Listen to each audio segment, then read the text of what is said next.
J'avais trop de problèmes.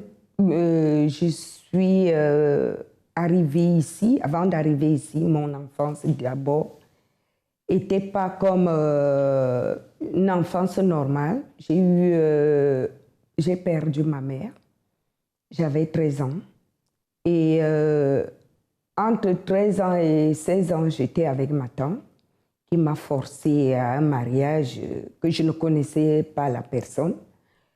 Et je ne pouvais rien parce qu'il fallait à tout prix aller où je vais épouser ce monsieur, où je reste sans rien. Et après le mariage, l'enfant de suite, dont je suis restée bloquée, après ça, je suis tombée malade. Et ce n'était pas une maladie qu'on voit à l'œil nu. J'avais des douleurs dans mon ventre, un mal qui me rongeait tous les jours, du bas-ventre jusqu'à la gorge. On ne savait pas d'où venait le mal. On a tout fait.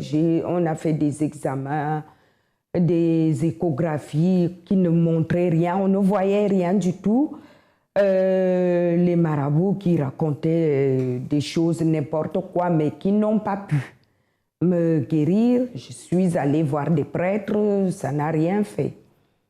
Jusqu'à ce qu'avec déjà ce mal, j'ai voyagé, je suis arrivée ici, croyant trouver le bonheur, c'était autre chose. Quand je suis arrivée en France, avec la dame qui m'a aidée, bon, elle m'a raconté comme quoi je vais travailler dans un restaurant. Ce n'était pas ça pour elle, c'était autre chose. En arrivant donc, moi, quand j'ai connu la vérité, j'ai dit non. Moi, je crois en Dieu, je ne peux pas. Et elle m'a mis dehors. Je n'ai fait que moi, et je me retrouve dehors. Je ne sais où aller. Et je marchais comme ça avec ma valise. C'est quelqu'un qui m'a montré un endroit qu'on hébergeait. On allait dormir la nuit. Donc, j'ai connu le centre d'accueil par une amie. Je faisais tous les propos et tous ces propos me concernaient parce que j'avais besoin de ma vie financière qui n'était pas stable. La campagne d'Israël, pour moi, c'est la clé. La clé qui ouvre les portes qui étaient fermées, que je ne pouvais pas ouvrir, que j'ai toqué plusieurs fois et que je n'arrivais pas à ouvrir. Là, je saute dessus, je n'attends seulement que quand on dit il y a la campagne d'Israël. Donc, ma vie spirituelle, ça va. Ma vie sentimentale, je me suis mariée. Mon mari est là, à l'église. J'ai eu mon appartement non loin de l'église, parce que c'est ça que j'ai déterminé.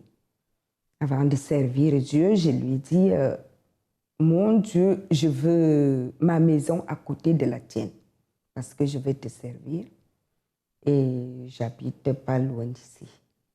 Le centre d'accueil, pour moi, c'est ma vie. Parce que je n'avais pas de vie. Et c'est ici que j'ai trouvé... j'ai eu une vie. Donc, pour moi, c'est la vie. Les papiers, comme me disait, je n'ai pas droit aux papiers. Maintenant, j'ai la nationalité. Je l'ai eu l'année dernière, en 2013. Donc, côté papier, je ne parle plus de ça. Je n'avais pas vécu pendant mes premières années avant de connaître le centre d'accueil. C'est quand je suis arrivée au centre d'accueil que j'ai su ce que c'est la vie.